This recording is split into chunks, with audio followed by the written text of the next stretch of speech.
Film की शुरुआत 18वीं सदी के अंत में होती है, जब 10 साल का बार्नाबास कॉलिंस अपने परिवार के साथ इंग्लैंड से अमेरिका आया था। उसके पिता ने एक बड़ा फिशिंग बिजनेस शुरू किया जो बहुत ही सफल रहा। उन्होंने कॉलिंसपोर्ट नाम का एक शहर बसाया, जहां अपने परिवार के लिए एक बहुत बड़ी हवेली बनाई जिसका नाम था कॉलिनवुड। देखते ही देखते बार्नाबास जवान और हैंडसम होने लगा और अपने ही घर में काम करने वाली एक नौकरानी से उसका अफेयर हो गया जिसका नाम था एंजेलिक। एंजेलिक चाहती थी कि बार्नाबास उससे शादी कर ले, लेकिन बार्नाबास उससे शादी करने से साफ इनकार कर देता है क्योंकि वह जोसेट नाम की एक अमीर लड़की से प्यार करता था। इसलिए एंजेलिक, जो कि एक चुड़ैल थी, बदला लेने के लिए बार्नाबास के माता पिता को अपने काले जादू की मदद से मार डालती है। जब उसे पता चल जाता है कि उसके माता पिता की हत्या कर दी गई है, इसलिए बार्नाबास भी काला जादू सीखने लगा। लेकिन एक दिन एंजेलिक बार्नाबास की गर्लफ्रेंड जोसेट पर श्राप डालती है, जिससे जोसेट उसके वश में हो जाती है और पहाड़ से समंदर में कूदकर अपनी जान दे देती है। बार्नाबास अपने प्यार को मरता देख खुद भी वहां से कूद जाता है, लेकिन उसे कुछ नहीं होता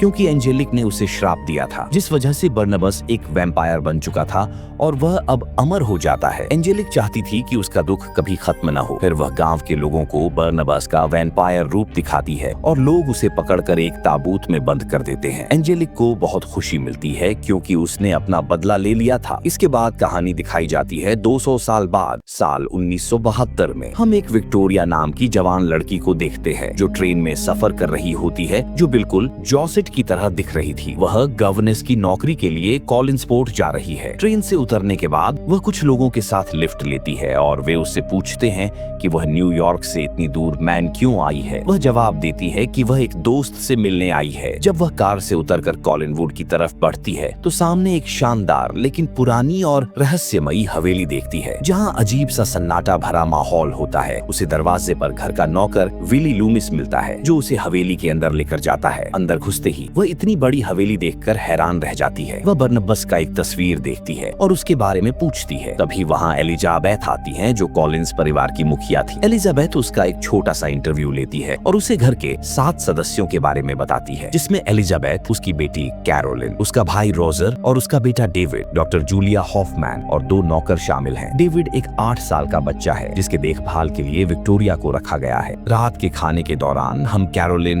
रोजर और डॉक्टर जूलिया को देखते हैं। इसी बीच डेविड विक्टोरिया को डराने की कोशिश करता है, लेकिन एलिजाबेथ उसे डांट कर शांत करा देती है। हालांकि विक्टोरिया डेविड को बताती है कि वह भी भूतों में विश्वास करती है, जिससे डेविड को थोड़ा अच्छा लगता है क्योंकि डेविड अब भी यही मानता है कि वह अपनी मरी हुई माँ से बात करता है। एलिजाबेथ बताती हैं कि डेविड जब 5 साल का था तभी उसकी माँ समंदर में डूब गई थी। इस हादसे के बाद से डेविड मानसिक रूप से परेशान रहने लगा। एलिजाबेथ ने 3 साल पहले डॉक्टर हॉफमैन को बुलाया था ताकि वह डेविड की मेंटल कंडीशन ठीक कर सके, लेकिन इसका कोई खास असर नहीं हुआ। रात को जब विक्टोरिया अपना सामान अनपैक कर रही थी तभी वह फिर से डेविड को एक चादर लपेटे हुए देखती है, लेकिन जैसे ही वह पास जाकर चादर हटाती है तो जोसेट का भूत सामने आता है। जोसेट विक्टोरिया से कहती है कि वह आ रहा है और फिर अचानक झूमर से कूद पड़ती है। उसी रात कुछ लोगों को जंजीर से बंधा हुआ एक ताबूत मिलता है जहां बार्नाबास को दफनाया गया था। वह लोग इसे खोलने का फैसला करते हैं और जिससे बार्नाबास आजाद हो जाता है। वह वहां मौजूद सभी लोगों को मारकर उनका खून पी लेता है। होश में आने पर वह बदली हुई दुनिया को देखकर हैरान रह जाता है। फिर वह कॉलिनवुड आने के बाद देखता है कि उसका हवेली पुराना हो चुका था। बार्नाबास वहां विली से मिलता है और उसे अपने वश में कर लेता है, जिससे उसे पता चलता है कि 200 साल बीत चुके हैं और कॉलिंस फैमिली में सिर्फ 4 लोग ही बचे हैं। अंदर जाने के बाद वह कैरोलिन और डेविड से मिलता है और उन्हें बताता है कि वह उनके दूर के रिश्तेदार है। डेविड देखता है कि वह तस्वीर वाले व्यक्ति से बिल्कुल मिलता जुलता है। फिर वहाँ एलिजाबेथ आती है जो उसे अंदर लेकर जाती है। एलिजाबेथ उस पर भरोसा नहीं करती है कि वह बार्नाबास है और 200 सालों से जिंदा है, इसलिए बार्नाबास उसे यकीन दिलाने के लिए एक सीक्रेट रास्ता खोलता है जो खजाने से भरे एक कमरे की ओर जाता है। एलिजाबेथ को यकीन आने लगता है और डरती हुई उसके पीछे जाने लगती है। बार्नाबास कहता है कि वह परिवार का हिस्सा बनना चाहता है और वह परिवार के किसी भी सदस्य को कोई नुकसान नहीं पहुंचाएगा। वह कॉलिंस परिवार को पहले जैसा समृद्ध बनाना चाहता है। एलिजाबेथ मान जाती है। वह कहती है कि घर में किसी को पता नहीं चलना चाहिए कि वह एक वैम्पायर है। फिर नाश्ते के दौरान बर्नाबस परिवार के बाकी लोगों से मिलता है। एलिजाबेथ उसे दूर के रिश्तेदार के तौर पर मिलवाती है जो उनके बिजनेस को संभालने के लिए आया है। उसका पुराने जमाने का बर्ताव देखकर सभी लोग हैरान रह जाते हैं। तभी विक्टोरिया कमरे में आती है और जैसे ही बर्नाबस उसे देखता है वह कुछ पल के लिए चौंक जाता है। उसे ऐसा लगता है कि वह उसकी पुरानी गर्लफ्रेंड जोसेट है, क्योंकि विक्टोरिया की शक्ल बिल्कुल उसी की जैसी होती है। इसके बाद हमें उस चुड़ैल एंजेलिक को दिखाया जाता है जो अभी भी जिंदा है और पहले से ज्यादा खूबसूरत हो गई थी। वह एंजेल्बे सी फूड नाम की एक कंपनी चलाती है और जिसने कॉलिंस फैमिली के बिजनेस को बर्बाद कर दिया है। जब उसे पता चलता है कि बर्नबास ताबूत से आजाद हो चुका है तो उससे मिलने के लिए उसके हवेली पे जाती है। बर्नबास उसे देखकर बहुत गुस्से में था और उसे धमकी देता है, लेकिन वह हंसते हुए कहती है कि अब वह इतनी ताकतवर हो चुकी है कि बर्नबास उसका कुछ नहीं बिगाड़ सकता। जब बर्नबास उसे धमकाने के लिए उसके पास जाता है तो एंजेलिक उसे सूरज की रोशनी से घायल कर देती है। बर्नबास को यह समझ में आता है कि वह उसे अब हरा नहीं सकता। इसके बाद बर्नबास एलिजाबेथ को एंजेलिक की पूरी सच्चाई बताता है। वह अपने अतीत के पुराने दर्द शेयर करता है जिससे उसे बहुत दुख होता है, लेकिन एलिजाबेथ उसे समझाती है कि वह हार नहीं मान सकता और उसे पूरी ताकत से एंजेलिक का सामना करना होगा। बर्नबास घर और बिजनेस को फिर से ठीक करता है। इसके लिए वह परिवार के पुराने खजाने का इस्तेमाल करता है। इससे एंजेलिक बहुत नाराज हो जाती है क्योंकि अब कॉलिंस कंपनी फिर से ठीक से चलने लगी थी। बर्नबास उन मछली पकड़ने वालों को भी अपने काबू में कर लेता है जो पहले एंजेलिक के लिए काम करते थे। फिर एक दिन जूलिया, जो एक साइकियाट्रिस्ट थी, बर्नबास को हिप्नोटाइज कर लेती है और जान जाती है कि वह एक वैम्पायर है। जूलिया एलिजाबेथ के पास जाती है, लेकिन एलिजाबेथ उसे यह राज छुपाने के लिए कहती है और जूलिया तुरंत मान जाती है। जूलिया बर्नबास का खून लेकर उसे फिर से इंसान बनाने की कोशिश करती है, हालांकि उसके इरादे कुछ और ही थे। फिर बर्नबास कैरोलिन के पास जाता है और विक्टोरिया को इम्प्रेस करने का तरीका पूछता है, लेकिन कैरोलाइन अभी छोटी थी इसलिए उसे इन सब के बारे में ज्यादा कुछ पता नहीं होता। बाद में बर्नबास विक्टोरिया के साथ सैर पर जाता है जहां दोनों एक दूसरे को जानने लगते हैं। वहां एंजेलिक कॉलिंस परिवार की वजह से अपने कंपनी का नुकसान होता देख परेशान हो जाती है और बर्नबास से बात करने का फैसला करती है। एंजेलिक उसे अपने ऑफिस में बुलाती है और वह बर्नबास को कंपनी को उसे बेचने के लिए कहती है, लेकिन वह साफ इनकार कर देता है। एंजेलिक कहती है कि अगर बर्नबास उसके साथ मिल जाए तो वह अपना अतीत भूल जाएगी क्योंकि वह अब भी उससे बहुत प्यार करती है। वह उसे अपनी तरफ अट्रैक्ट करने में कामयाब हो जाती है और दोनों एक साथ हो जाते हैं। लेकिन बाद में बर्नबास को पछतावा होता है और वह एंजेलिक से साफ साफ कहता है कि वह उससे प्यार नहीं करता। ये सुनकर एंजेलिक गुस्से में आ जाती है और धमकी देती है कि अगर वह उसका नहीं हो सकता तो वह उसे पूरी तरह से बर्बाद कर देगी। फिर हम देखते हैं विक्टोरिया को जो अपने बचपन का एक सपना देख रही है जब वह जोसेट की आत्मा से बात कर रही होती है,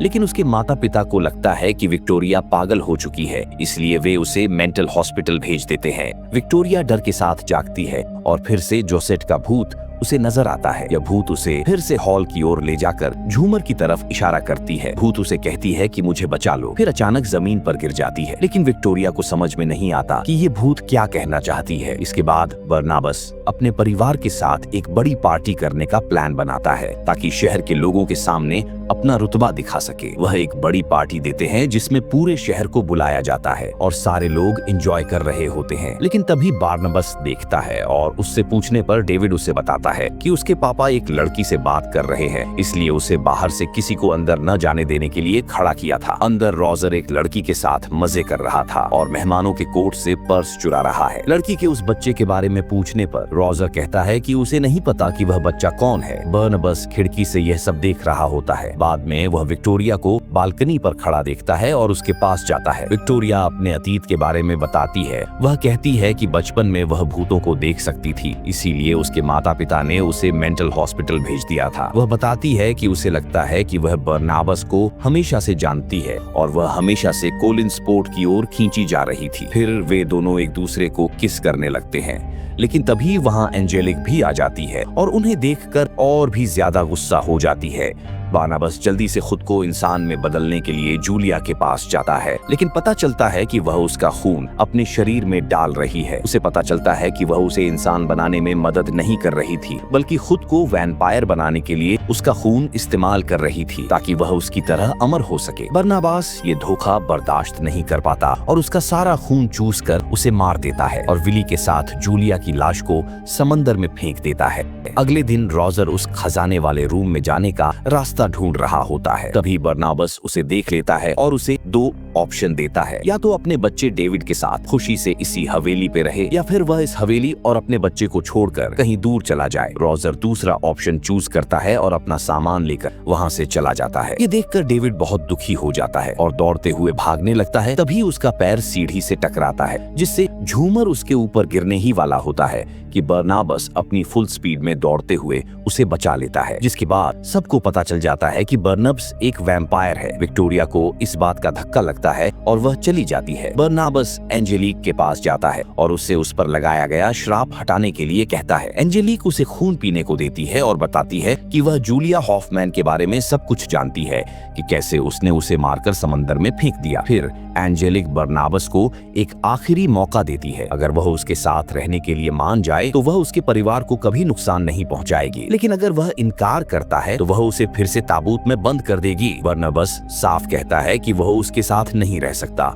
और वहां से चला जाता है, लेकिन एंजेलिक पहले से ही चाल चल चुकी होती है। वह अपने जादू से एक ताबूत में बंद कर देती है, जिससे वह फिर से कैद हो जाता है। एंजेलिक ताबूत को कोलिन परिवार के तहखाने में ले जाकर बंद कर देती है और बर्नबास को वहीं छोड़ देती है। फिर एंजेलिक कॉलिंस फैक्ट्री पर आग लगा देती है और इसका इल्जाम बर्नबास के नौकर विली पर लगा देती है, जिसका पीछा करते हुए पुलिस और पूरे गांव के लोग कॉलिनवुड की तरफ जाने लगते हैं। यहाँ बर्नाबस खुद को दिलासा देने की कोशिश कर रहा था। तभी डेविड वहाँ आता है और उसे बचा लेता है। बर्नाबस यह देखकर बहुत खुश होता है और उससे पूछता है कि उसे इसके बारे में कैसे पता चला। डेविड जवाब देता है कि उसकी माँ की आत्मा ने उसे बताया। वह ये भी बताता है कि कैनरी में आग लग चुकी है। बर्नाबस और डेविड कॉलिन्सवुड लौटते हैं, लेकिन तभी वहाँ एंजेलिक पुलिस और सभी लोगों को अपने साथ लेकर आती है। पुलिस कॉलिन परिवार को अरेस्ट करने वाले थे, लेकिन बर्नाबस अपने परिवार को बचाने के लिए खुद को पुलिस को सौंपने का फैसला करता है। लेकिन उससे पहले वह एंजेलिक पर हमला कर देता है, जिससे उसका चेहरा फटने लगता है और वहां मौजूद सबको पता चल जाता है कि एंजेलिक एक चुड़ैल है और बार्नबास एक वैम्पायर। इसके बाद कॉलिन्स परिवार मिलकर एंजेलिक से लड़ने लगते हैं। विली कुल्हाड़ी से, एलिजाबेथ बंदूक से और कैरोलिन जो अब एक वेयरवुल्फ बन चुकी थी, वह एंजेलिक पर सीधे हमला करती है, पर उसका कुछ बिगाड़ नहीं पाती। तभी एंजेलिक बताती है कि उसी ने कैरोलिन को बचपन में ही वेयरवुल्फ से कटवा दिया था और डेविड के माँ को भी उसी ने मारा था, क्योंकि वह इस परिवार को सुख शांति में नहीं देखना चाहती थी। वह अपने जादू से सभी को घायल कर देती है। बार्नबास भी कुछ नहीं कर पा रहा था, क्योंकि उसे एंजेलिक ने अपने जादू से जकड़ लिया था। तभी वहाँ डेविड आ जाता है और एंजेलिक उसे मारने ही वाली होती है कि उसके पीछे से डेविड के माँ की आत्मा आती है और जोर से चिल्लाती है, जिससे एंजेलिक झूमर से जाकर टकरा जाती है और उसे घायल कर देती है। इसके बाद बर्नाबस आजाद हो जाता है और फिर एंजेलिक अपना दिल निकालकर बर्नाबस को देती है और कहती है कि वह उससे दिल से प्यार करती थी। इसके बाद वह मर जाती है। फिर पूरी हवेली जल जाती है और टूटने लगती है। एलिजाबेथ कहती है कि उन्हें नई शुरुआत करनी होगी। विक्टोरिया विडो हिल की ओर जा रही है, उसी जगह जहां से जोसेफ कूदकर मरी थी, क्योंकि विक्टोरिया एंजेलिक के जादू के वश में थी। बर्नाबस वहां पहुंचता है और देखता है कि वह कूदने वाली है। विक्टोरिया कहती है कि वह दोनों अलग है और दोनों एक नहीं हो सकते। इतना कहकर वह नीचे कूद जाती है और बर्नाबस भी उसके साथ खुद जाता है और गिरते हुए वह विक्टोरिया को पकड़कर काट लेता है। विक्टोरिया वहां से गिरने के बाद भी बच जाती है, क्योंकि अब विक्टोरिया भी एक वैम्पायर बन चुकी थी और वह खुद को जोसेट बताती है। इसके बाद मूवी के लास्ट में दिखाया जाता है समंदर में, जहां जूलिया फिर से जिंदा हो जाती है, क्योंकि वह बर्नाबस का खून अपने अंदर लेने की वजह से एक वैम्पायर बन चुकी थी। तो दोस्तों, आपको ये वीडियो कैसा लगा कमेंट करके बताना, और अगर आपको वीडियो पसंद आया तो लाइक करके चैनल को सब्सक्राइब जरूर कर लेना, ताकि ऐसी मजेदार वीडियोस आप तक पहुंचती रहे।